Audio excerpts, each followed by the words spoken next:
Right, good morning everybody, welcome back to Channel T-Side Ste&Dee. So we're going to talk about Rachel Reeves here and her fiscal policies, the OBR and the IMF.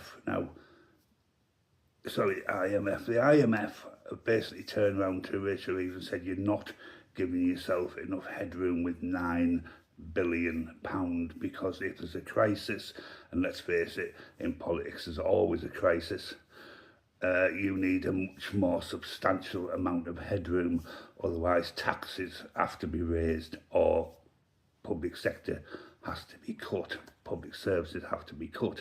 So what they've said is, instead of having 2 OBR assessments every single year, cut it down to 1, and that should ease the pressure on her to have to keep moving around and making dramatic decisions. It makes sense to me, but it also smells of a little bit of a cover-up if we're only going to get that once a year, if that makes sense. The OBR is there, for me, to assess how the government are performing every 6 months.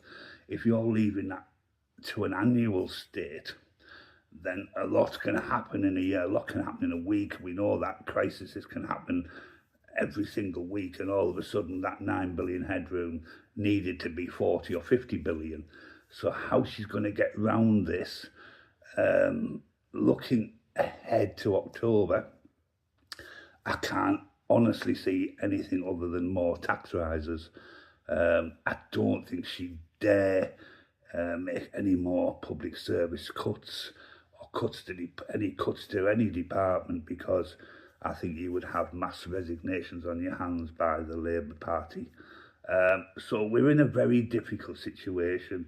We know the economic situation around the world is not being helped by Donald Trump and his daily tariff changes, and that doesn't allow a Chancellor to plan anything, really, because you don't know from one day to the next what's going to happen.